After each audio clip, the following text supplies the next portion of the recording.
புதுச்சேரியில் நடைபெற்ற பாமக சிறப்பு பொதுக்குழுவில் பகிரங்கமாக வெளிப்பட்ட மோதல். ஒரே மேடையில் ராமதாஸ், அன்புமணி கருத்து மோதலில் ஈடுபட்டதால் பெரும் பரபரப்பு. மாநில இளைஞர் சங்க தலைவர் பொறுப்பை ஏற்று அன்புமணிக்கு உதவியாக ஆமாம் எனக்குலாம் வேணாம். அவனுக்கு இப்போ தான் 4 மாதம் வந்தான். கட்சியில் 4 மாதத்துக்கு முன்னாடி வந்திருக்கிறான். அவனுக்கு இளைஞர் சங்கம்னா என்ன அனுபவம் இருக்குது அவனுக்குலாம்?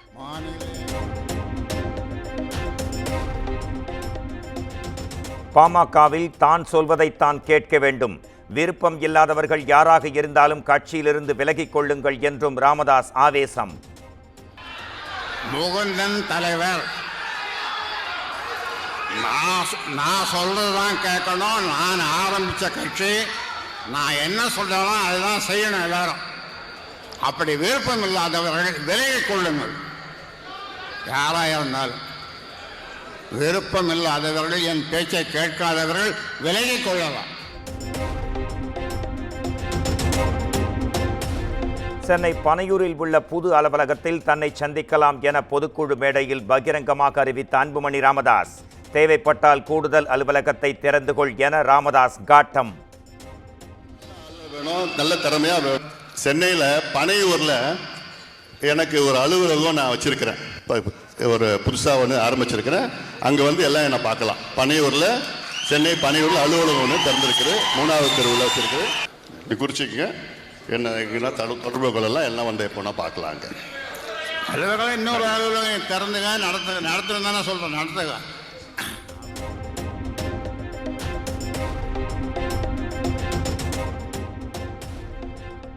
பாமக நிறுவனர் ராமதாஸ் அறிவிப்பால் ஆவேசமாக மைக்கை மேஜையில் வைத்த அன்புமணி, பாமகவை குடும்ப கட்சியாக மாற்ற முயற்சி என்றும் அன்புமணி ராமதாஸ் குற்றச்சாட்டு. மீண்டும் சொல்றேன், மாநில இளைஞர் சங்க தலைவராக நியமிக்கப்படுகிறார். கை தட்டுங்கப்பா. குடும்பத்தில் இன்னொன்று போடு. குடும்பத்தில் வச்சுக்கிட்டு நன்றி. யார் சொல்றது?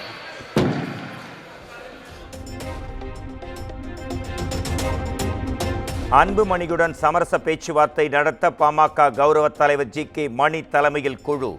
ராமதாஸ் மற்றும் அன்புமணி இடையிலான மோதலை முடிவுக்கு கொண்டு வருவதற்காக பாமக மூத்த நிர்வாகிகள் முயற்சி.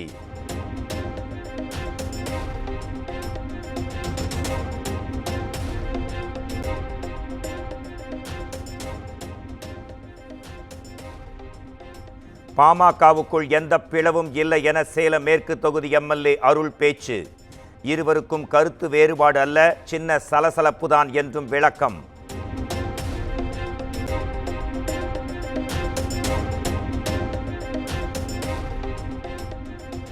அண்ணா பல்கலைக்கழக மாணவி பாலியல் வன்கொடுமை சம்பவத்தை விசாரிக்க சிறப்பு புலனாய்வு குழு அமைப்பு. 3 பெண் IPS அதிகாரிகள் குழுவை அமைத்தது சென்னை உயர்நீதிமன்றம்.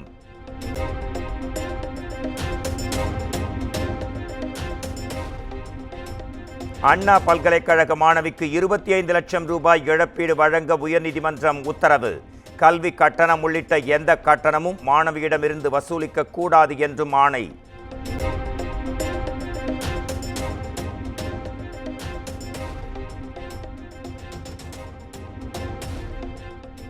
சென்னை மாநகர காவல் ஆணையர் அருண் மீது நடவடிக்கை எடுக்க சென்னை உயர்நீதிமன்றம் உத்தரவு. விசாரணை ஆரம்ப கட்டத்தில் இருக்கும் நிலையில் செய்தியாளர் சந்திப்பில் முக்கிய தகவல்களை பகிர்ந்த நிலையில் ஆணை.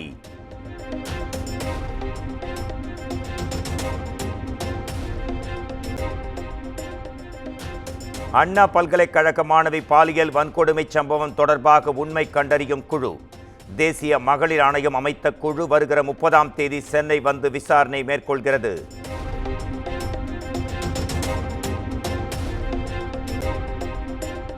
சென்னை அண்ணா பல்கலைக்கழகத்தில் ஆளுநர் RN ரவி ஆய்வு. மாணவி பாலியல் வன்கொடுமை செய்யப்பட்ட சம்பவத்தை அடுத்து ஆய்வு மேற்கொண்டார்.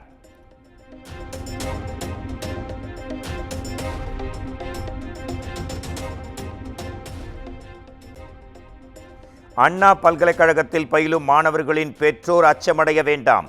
பல்கலைக்கழகத்தில் பயிலும் மாணாக்கர்களின் பாதுகாப்பு மற்றும் நலனே பிரதானமானது என ஆளுநர் RN ரவி உறுதி.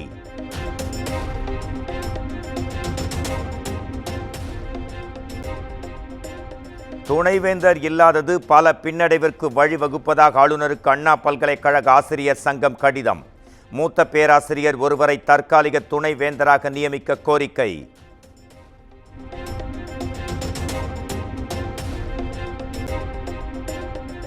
வன்கொடுமை வழக்கில் கைதான ஞானசேகரன் அமைச்சர் மா சுப்பிரமணியனுடன் அருகில் இருந்த புகைப்படத்தை வெளியிட்ட அண்ணாமலை, இவ்வளவு நெருக்கமாக இருக்கும் இந்த ஞானசேகரன் குறித்து அமைச்சர் இன்னும் ஏன் விளக்கம் அளிக்கவில்லை என்றும் கேள்வி.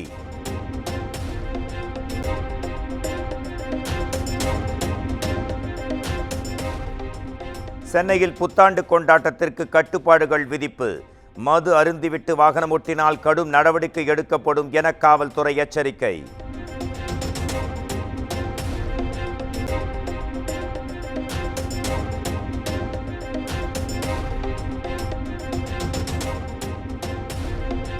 பொங்கல் பண்டிகையை முன்னிட்டு அரசு சார்பில் பரிசு தொகுப்பு அறிவிப்பு. குடும்ப அட்டைதாரர்களுக்கு 1 கிலோ பச்சரிசி, 1 கிலோ சர்க்கரை, ஒரு முழு கரும்பு வழங்கிட அரசாணை வெளியீடு.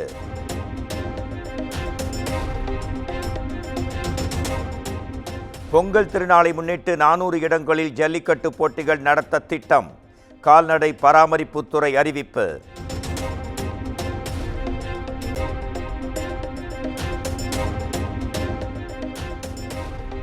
ஜல்லிக்கட்டுக்கு அனுமதி சீட்டு பெறுவது குறித்த முக்கிய அறிவிப்பை வெளியிட்ட கால்நடை பராமரிப்புத்துறை. இணையதளத்தில் போட்டி நடக்கும் ஊர், காளை மற்றும் அதன் உரிமையாளர்கள் குறித்த விவரங்களை பதிவு செய்ய அறிவுறுத்தல்.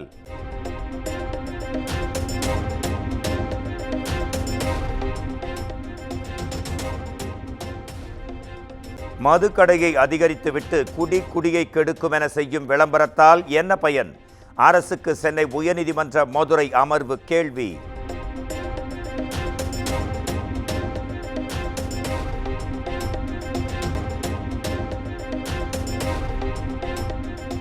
முன்னாள் பிரதமர் மன்மோகன் சிங் உடலுக்கு முழு அரசு மரியாதை. முப்படை மரியாதையுடன் இறுதி அஞ்சலி.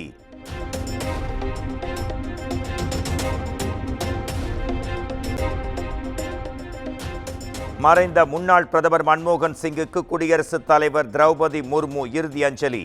பிரதமர் நரேந்திர மோடி, மத்திய அமைச்சர்கள் உள்ளிட்டோரும் இறுதி அஞ்சலி செலுத்தினர்.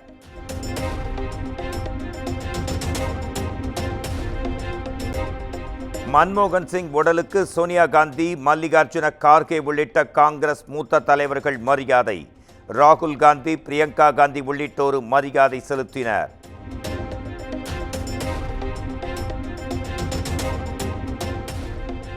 டெல்லியில் நடைபெற்ற முன்னாள் பிரதமர் மன்மோகன் சிங்கின் இறுதி ஊர்வலத்தில் ஆயிரக்கணக்கான மக்கள் பங்கேற்பு. மன்மோகன் சிங் உடல் மீது தேசிய கொடி போர்த்தி மரியாதை.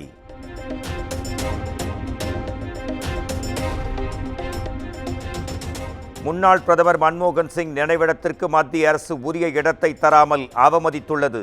மன்மோகன் சிங்கின் உயர்ந்த தொண்டையும் அவரது சீக்கிய சமூகத்தையும் நேரடியாகவே அவமதிக்கும் செயல் என மத்திய அரசுக்கு முதலமைச்சர் மு.க. ஸ்டாலின் கண்டனம்.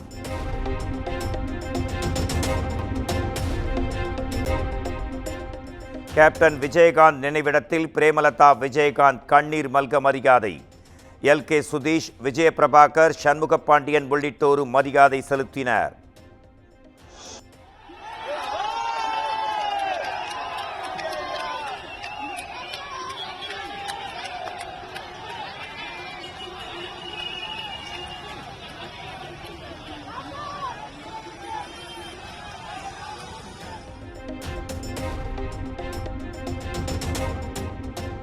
கேப்டன் விஜயகாந்தின் முதலாம் ஆண்டு நினைவு தினத்தை முன்னிட்டு நினைவிடத்தில் குவிந்த மக்கள். பல்வேறு மாவட்டங்களில் இருந்து கட்சித் தொண்டர்களும் நிர்வாகிகளும் வருகை தந்து மரியாதை செலுத்தினர்.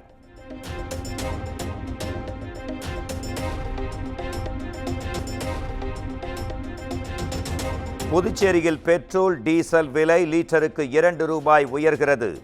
ஜனவரி 1ஆம் தேதி முதல் அமலுக்கு வரும் என அரசிதழ் வெளியீடு.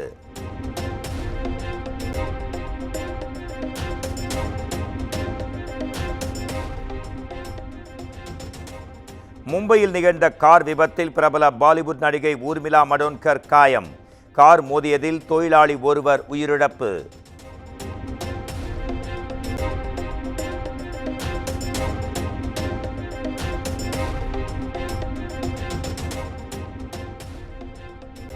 2024ஆம் ஆண்டின் வளர்ந்து வரும் இளம் வீரர் விருதுக்கு 4 பெயர்களை பரிந்துரைத்த ICC. Gus Atkinson, Mendis, Saim Ayub, Shamar Joseph ஆகியோரின் பெயர்கள் பரிந்துரை.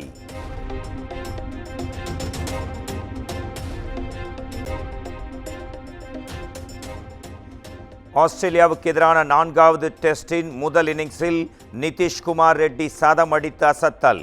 ஆஸ்திரேலிய மண்ணில் குறைந்த வயதில் சதமடித்த 3வது இந்திய வீரர் என்ற மாபெரும் சாதனையை படைத்த நிதிஷ் ரெட்டி.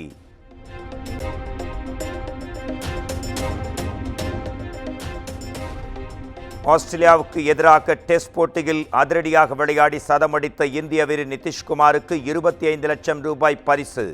ஆந்திர கிரிக்கெட் வாரியம் அறிவிப்பு.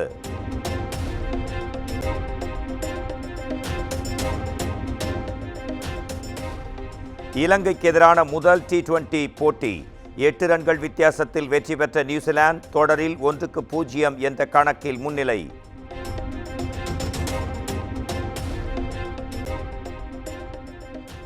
யூடியூப் ட்ரெண்டிங்கில் முதல் இடத்தில் விடாமுயற்சி படத்தின் சவுதிகா பாடல் தனது எக்ஸ் தளத்தில் பதிவிட்டு மகிழ்ந்த படக்குழு.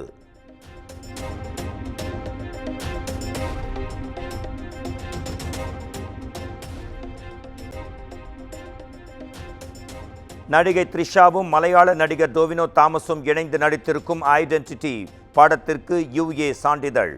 மருத்துவத்துறையில் நடக்கும் பிரச்சனைகளை மையமாக வைத்து உருவாகிய ஐடென்டிட்டி ஜனவரி 2ஆம் தேதி ரிலீஸ்.